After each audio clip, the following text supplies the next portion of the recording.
Salam jumpa Bapak Ibu trader sekalian, Stock Technician di sini. Hari ini kita ada di tanggal 26 Juni 2023. Hari ini IHSG kembali ditutup positif setelah hari Jumat kemarin kita lihat IHSG merah. Sekarang IHSG-nya ditutup di plus 0,38%. Ya, jadi kalau teman-teman lihat di chart saya, IHSG kembali ke area kotak hijau. Seperti yang sudah saya katakan atau analisa sebelumnya, area kotak hijau ini merupakan atau saya curigai sebagai area support yang cukup kuat yang akan selalu menahan pergerakan IHSG sehingga tidak bisa turun terlalu jauh dari area kotak hijau. Sekarang ini saya lagi dalam proses mengamati, kayaknya IHSG ini akan bergerak naik. Semoga aja secepatnya mengkonfirmasi triple bottom yang kita lihat terjadi di IHSG saat ini. Jadi yang triple bottom ini kelihatannya cukup oke, sementara dalam proses pembentukan, kalau teman-teman lihat ini semuanya sedang baik-baik saja. IHSG masih bergerak sideways, sehingga mungkin agak banyak teman-teman yang merasa tersiksa karena memang fase sideways itu seperti inilah jadinya. Kalau dalam fase downtrend pasti akan banyak trader yang keluar dari pasar, sedangkan kalau dalam fase uptrend itu banyak trader yang terlibat ikut aktif di pasar karena bisa mendatangkan cuan. Musim bullish ya, kalau kita di IHSG itu memang satu-satunya cara atau cara yang paling mudah untuk cari cuan yaitu saat bullish. Nah, yang paling mematikan kalau IHSG seperti ini, dia bergerak sideways. Saham apapun yang bergerak sideways sangat berpotensi untuk menyerap uang dari para trader karena naik dan turunnya itu bisa berubah-ubah setiap saat. Tidak ada tren yang jelas yang bisa kita lihat pada saat-saat sideways, sehingga memang agak membingungkan. Kawan-kawan yang baru ketemu channel Stock Technician, selamat datang, selamat bergabung. Channel Stock Technician adalah channel yang senantiasa melakukan analisa pergerakan harga saham di Bursa Efek Indonesia secara teknikal.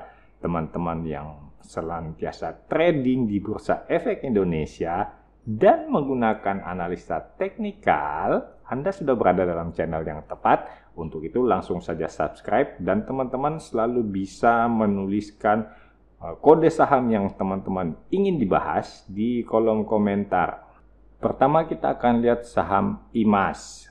IMAS di sini teman-teman lihat dalam fase naik, dia bergerak cukup bagus dengan volume yang cukup. Dalam fase retracement ini, teman-teman lihat pergerakannya tidak diikuti dengan volume yang bagus, malah cenderung mengecil. Berarti pergerakan turun ini adalah kontra trend atau secondary trend. Tren utamanya adalah tren naik.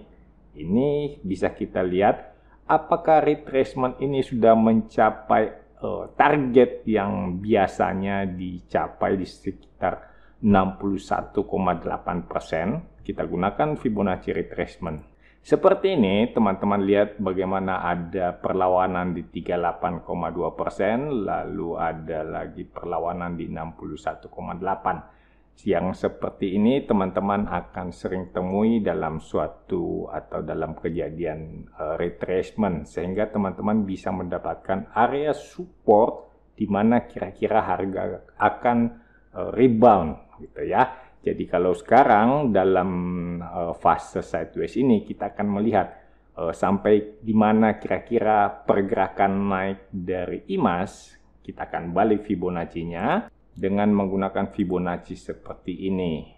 Nah, teman-teman bisa lihat ya, di sini kena di 38,2, ada perlawanan, harga bergerak turun. Maka seperti tadi pada waktu retracement yang ini ada sampai di 61,8. Maka bila retracement ini jadi pergerakan naik ini yang merupakan retracement dari secondary trend, itu masih akan berlanjut. maka target kita akan di sekitar 2810. Itu adalah retracement dari secondary trend. Tapi teman-teman jangan lupa pada retracement terhadap secondary trend ini, maka tren tersebut akan searah dengan tren utama, tren naik. Maka yang akan teman-teman perhatikan untuk konfirmasi adalah pada saat pergerakan naik ini harusnya terkonfirmasi dengan peningkatan volume transaksi. Bila itu terjadi, maka teman-teman boleh melakukan akumulasi sebab tanda-tanda tren masih akan berlanjut mengikuti tren utama itu lebih besar peluangnya. Karena itu tadi ya konfirmasi dari volume transaksi. Tapi bila ternyata volumenya rata-rata aja bergerak naik dalam retracement terhadap secondary trend ini, maka teman-teman paling hanya bisa berharap target untuk naiknya itu sampai di 2810. Untuk naik lebih tinggi, teman-teman harus menunggu terjadinya breakout terhadap resisten 3200. Nah, ini yang kadang-kadang kita harus atau luput dari pengamatan adalah pada saat harga bergerak naik, kita serta-merta melakukan vonis bahwa ini harga sudah kembali ke tren utama. Padahal itu bisa saja hanya merupakan retracement terhadap secondary trend dan harga bergerak sideways sebagai efek dari pertempuran bull dan bear. Untuk lebih meyakinkan bahwa harga sudah kembali kepada tren utama, yaitu tadi teman-teman harus melihat konfirmasi dari volume transaksi yang terjadi.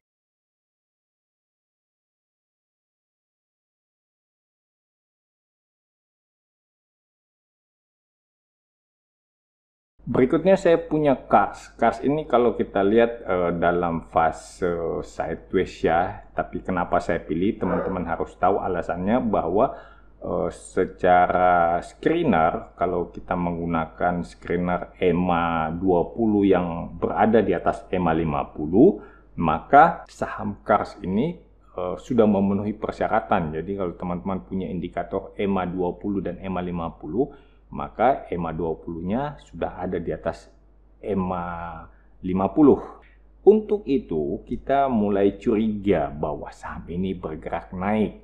Nah, tapi kita belum bisa lihat volumenya ini terlalu kecil ya, makanya saya perlu zoom in dulu supaya kita bisa lihat. Nah, teman-teman lihat ya, dalam pergerakan naik ini terdapat lonjakan-lonjakan volume transaksi yang menunjukkan bahwa tren sebenarnya sedang naik.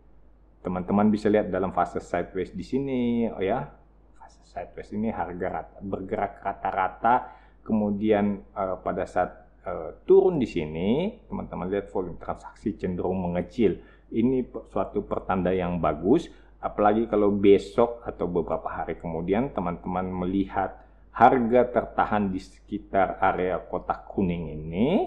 Nah, itu tanda-tanda yang bagus. Teman-teman sudah mesti bersiap pada saat Kars ini melewati area resisten di sekitar 99 atau 100 ya, di sekitar sini, breakout resisten ya, ini adalah resisten area sideways, maka teman-teman bisa melakukan pembelian. Itu adalah salah satu sinyal bahwa saham Kars udah mulai bergerak naik. Tentu saja penembusan resisten ini sebaiknya terkonfirmasi dengan volume transaksi yang cukup besar, sehingga itu akan lebih meyakinkan lagi. Tetapi bukan berarti kalau menembus resisten dengan volume kecil atau volume sedang-sedang aja itu tidak terkonfirmasi. Tapi kita katakan begini, kalau misalnya dia volumenya tembus dengan cukup bagus ya, tembus resisten dengan volume cukup besar, itu tingkat probabilitas untuk naik kita bisa katakan di sekitar 60-70%. Tetapi kalau naiknya dengan volume yang rata-rata bisa kita katakan ya kemungkinan akan lanjut naik lebih tinggi itu ada di sekitar 40 sampai 50%. Tapi kalau tembus resisten dengan volume kecil, itu artinya sangat meragukan. Kita mesti berhati-hati banget karena probabilitas untuk naik lebih tinggi itu mungkin hanya di sekitar 10 sampai 30%. Nah, kira-kira seperti itu probabilitas kalau teman-teman ingin melihat suatu resisten tertembus atau enggak. Kemudian setelah tertembus resistennya, teman-teman akan melihat kemudian apakah itu false break atau bukan. Nah, ini terjadi pada saat kita ingin melihat atau melakukan pengamatan, observasi apakah kita bisa buy on weakness di area support atau memang kita harus kejar. Nah, teman-teman mesti lihat pada saat penembusan resisten seperti ini, tembus resisten dengan volume yang cukup besar, kemudian terjadi retracement, pergerakan yang berlawanan dengan arah tren. Nah, teman-teman lihat volume mengecil, kemudian ada di sekitar support itu mestinya mantul. Ya, dia mestinya yang tadinya resisten ini akan dites sebagai support. Apabila kuat, maka harga akan mantul dengan volume yang cukup. Itu adalah salah satu pertanda juga. Jadi pada saat nanti KARS menembus area kotak merah, resisten utama, teman-teman mungkin akan lihat pergerakan seperti ini. Naik dengan volume tinggi, kemudian terjadi retracement, koreksi sangat sehat untuk menguji area kotak merah ini sebagai support. Lalu harga akan lanjut lebih tinggi. Di sini teman-teman boleh melakukan strategi apapun. Apakah membeli pada saat terjadi penembusan, karena rewardnya itu adalah harga terus rally naik, ya kan? Atau teman-teman berjaga-jaga, tidak membeli pada saat terjadi breakout, teman-teman hanya menunggu pada saat terjadi support test, support kuat barulah melakukan pembelian. Itu bisa saja variasi yang manapun teman-teman lakukan, masing-masing punya resiko tersendiri.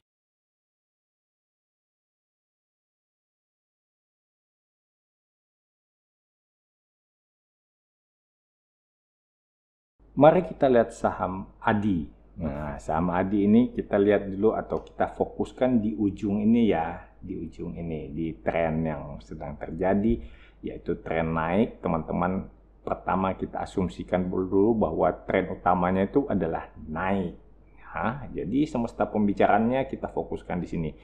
Nah, pada saat kita lihat tren sedang naik, volume transaksi cukup tinggi. Nah, ada di atas rata-rata. Kemudian pada saat harga bergerak turun, kita lihat volume transaksinya cenderung kecil, maka kita katakan tren utamanya naik dan ini adalah secondary trend, yaitu retracement yang terjadi terhadap tren utama. Pada saat teman-teman melihat seperti ini, tentu saja kita ingin melakukan buy on weakness, beli saat harga sedang rendah-rendahnya, beli di support.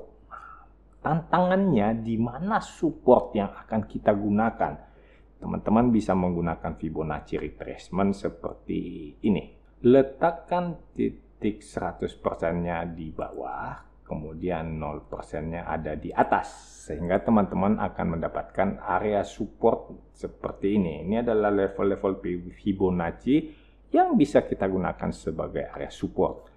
Teman-teman akan melihat area kotak hijau ini kebetulan ada di sekitar Fibonacci 38,2 di 438, sedangkan support berikutnya yang kelihatannya cukup kuat itu ada di sekitar 61,8 di sekitar angka 396. Nah, teman-teman melakukan pembelian bisa memilih apakah mau menunggu di sekitar 438 atau bahkan nawar sampai di sekitar 396. Ini tentu saja teman-teman harus lihat pergerakan ADI misalnya, kalau nanti menyentuh area support di 38,2 kemudian mantul naik, teman-teman harus memperhatikan volume transaksi. Apabila reboundnya itu dengan volume yang tidak terlalu besar, maka mungkin teman-teman bisa mendapatkan ADI di harga yang lebih rendah